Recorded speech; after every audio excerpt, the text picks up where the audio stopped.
Hey there, Chris from the Old Man Cycling Show with another episode. We're going to finish up the Pinarello for my road trip. Got a couple things to do. First, I'm going to go over, see, I don't know if you can see, but I got some different pulley wheels from Kogel for the ceramic bearings. I'm going to go through that a little bit. You know, we showed last time putting the bottom bracket in, and I did put some new derailleur pulleys in. But they didn't spin the way I thought, so I spent some time talking to Kogel, talking to their engineering team. Great conversation. I mean, they were on the phone with me for a half hour, and I'll talk to you about that. I got a new Dura Ace cassette one I'm going to put on my Dura Ace wheel here, get that ready, put some tubes and tires on, because the tubeless tires I wanted didn't come in yet. So I'm going to go with some latex tubes and tires for that. I'm going to adjust the brakes. I changed the brake pads already. I'm going to show you how to adjust them so they sit on the rim right for proper stopping. So I got a couple things to do, but before we get started, as always, I want to ask you to please click on that subscribe button. It really helps me out, helps me build the viewer base, make better content, newer content, more content, all those things. Click on the bell notification icon so you get notified when I have a new video going. And also, you know, if you like this video, give it a like. I appreciate it. If you have comments, leave me comments. You know, I'm always looking for things to improve, things to respond to. So, you know, just like I said, click on that subscribe button. It doesn't hurt. It'll only take a second. So the first thing we're going to do before we get started is I have this new Dura Ace cassette. On this bike, I do run a Dura Ace cassette. They're pretty costly, but this bike, you know, I do use this as my performance bike. So the thing with the Dura Ace cassette is, you know, some of the, I think it's the bigger teeth. I got to go back and look. They're made of titanium, so it's much lighter than like an Ultegra cassette or a 105 cassette, but it doesn't wear as long. And you know, it is considerably more expensive. It's probably twice the cost of a Ultegra cassette.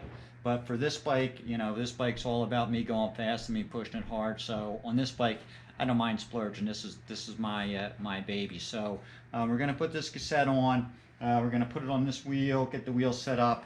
I'm trying to figure out how to do this. I haven't done it before. So apparently, you know, if you get this little spacer in the back here, you pop this tab off, right?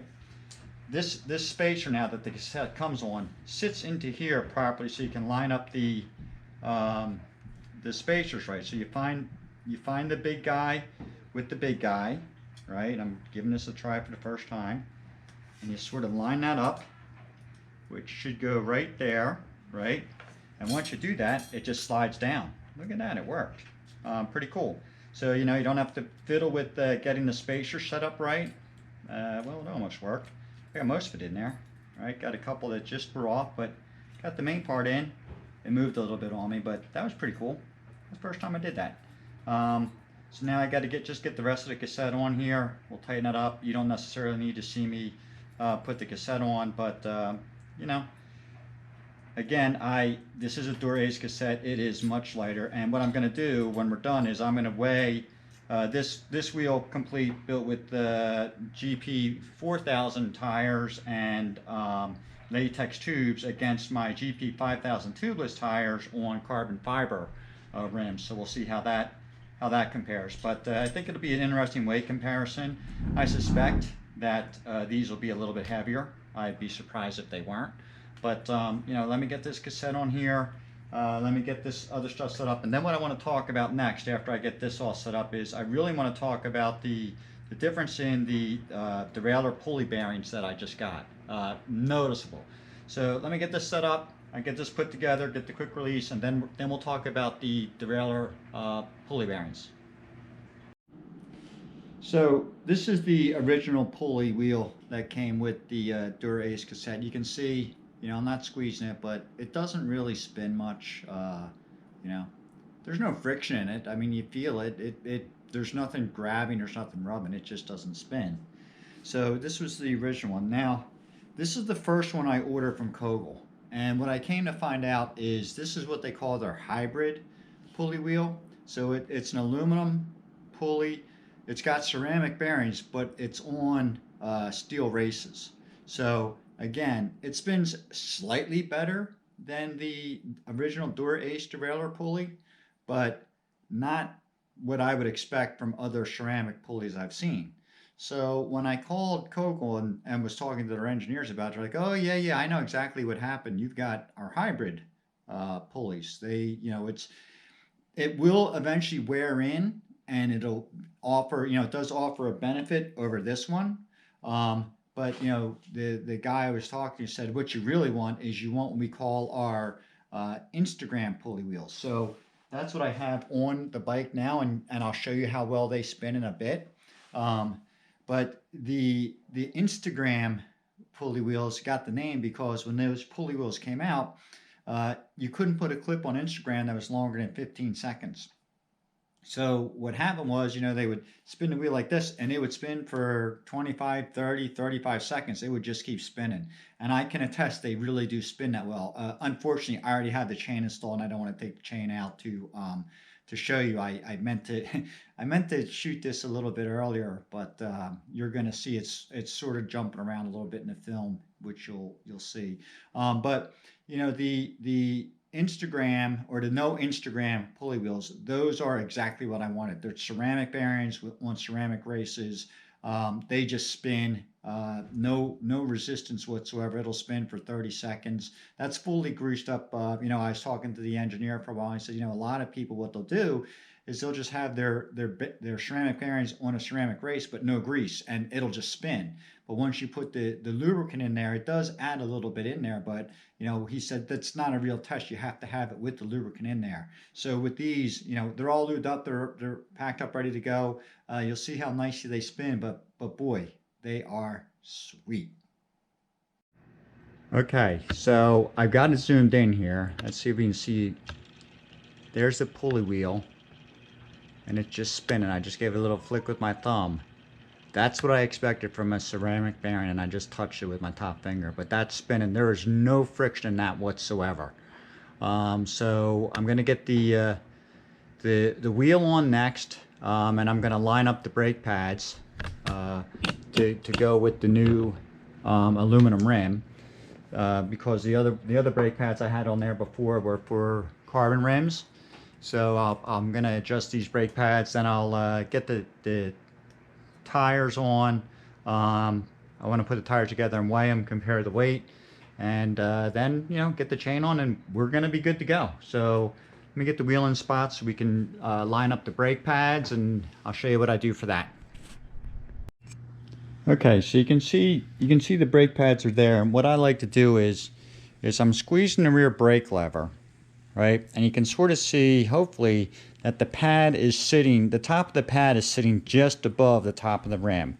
So that's not giving me optimal braking power. I'm losing some of the pad on there. So what I'm going to do is I'm going to loosen up the pinch bolts, for the pads. I'll drop them down a little bit, and then I'll just do the same thing. I'll get them in position. I'm going to squeeze the brake lever to have them where I want. I'm going to tighten these up. So, right now, like I said, these top edges are just above the top of the rim when I squeeze the brake. So I'm going to move them down just a little bit so they're biting right into the heart of the rim. Tighten them up. Now what I did do is I did play with this wheel to tighten up the cable, because when I go back to my carbon wheels, I don't want to have to retension the cable. So I did pull them in a little bit to get better clearance on there. You can see like it's pulling a little bit from the one side. I'll have to adjust that later, but that's what I do. I'm just going to make sure when you have this on there, you want that brake pad to be on the rim fully, and it's just off. So I'm going to take care of that now. Okay, so you can see I've adjusted the pads here on both sides so that when I squeeze, now you can see the pads are just below the top of the rim. So I got the full meat of the pads biting onto the rim. So, I mean, it just right there. That's right where you want it. And oh, by the way, this wheel's spinning real nice. I'm really happy with the hubs. I mean, quiet, smooth, no issues whatsoever. So, I'll just jump ahead a little bit. I took let me move this way. Whoops, sorry about that. I took the liberty of already getting the front wheel set. So I have the front door ace. I got my Continental GP 4000 on it. These are rotational direction tires. There's an arrow that tells you, this is the driveway, so you want it to rotate that way. I have latex tubes. Show you the latex tube. So these are the latex tubes I use. I do think they handle better. There's less rolling resistance with them. They go through the corners better. The handling's much better. I like them. I think they're good. Can't really speak to the puncture resistance of them yet. I haven't really gotten that many miles on them. So I'm gonna get the back tire. I'm gonna get the tube in there. I'm gonna get the tire on. We'll get the chain set up. And then we should be done. And I'll run through a review of all the things we did to get this bike ready for its road trip. And show you the finished product with the chain and the rear tire on. Okay, so we're done with this work now. We've got the Pinarello all set up. We've got the chain on. So let's review what we did. We started with new bar tape. I showed you how to wrap the figure 8 on the bar tape. Got good coverage there. New brake pads in the front. We have the Swiss stop for non-carbon rims. Did that. We have a new bottom bracket. It's the Kogel Ceramic bottom bracket. It's ceramic bearings and ceramic races. We have a new chain. This is the Dura-Ace CN901 chain. It's different than the 701 in that these pins are hollow. It does save a little bit of weight, and this is, after all, my Dura-Ace bike, so I do go full out in the Dura-Ace stuff. We have new rear pads in the brakes. Again, the Swiss stop for non-carbon rims, so for aluminum rims. New cassette, new Dura-Ace cassette. This is an 1128 cassette. We repacked the hubs, both the front and the rear wheels of my Dura-Ace C24 wheels. Just a reminder, the drive side of the Dura-Ace rear wheel, the bearings are free. All the other bearings are in cages, so we didn't take them out. New tubes and tires on both. Well, not exactly new tires. These tires are from another bike, but they're very little miles on them. Latex tubes, and the tires are Continental GP 4000s. Let's see. Oh, new rear pulleys. The Kogel Ceramic No Instagram pulleys. They're ceramic bearings on ceramic races, so that's a good thing. And lastly, I wanted to do a weight difference between these Dura-Ace wheels and the Easton EC90 SLs, which are my, my normal performance wheels that I ride most of the time. So just for comparison, the Dura-Ace wheel rear is 1,410 grams as you see it. That's with the tire, that's with the tube, that's as you see right here with the cassette, everything. It's 1,410 grams. The Easton rear, again, it's got GP 5000s, it's tubeless, has the same cassette on it. So the Dura-Ace is 1,410 grams, the Easton is 1,470 grams. For the front tire, the Dura-Ace with the tube, with the tire, everything in there is 1,010 grams. The Easton is 1,170 grams. So if I do my math right, I'm saving about 220 grams. It's 2,420 for the Dura-Ace, and it's 2,640 for the Eastons. So there you have it. Everything's set up. I'm going to put the bike on the rollers later today and give it a little test spin, make sure everything's finely tuned, ready to roll. But hopefully you enjoyed this video. I enjoyed producing it. Hopefully you got to see a couple things. My bike's now ready to go. I'm going to be taking it on a road trip. I'll be excited to ride it, get outside from this cold weather that we've been having up here. And again, if you liked the video, give it a thumbs up. I ask you please subscribe to the channel. It's easy. You just click on that little subscribe button. And lastly, click on that bell notification icon so you'll be informed whenever I have new content. So once again, this was Chris from the Old Man Cycling Show. Peace. Have a good one.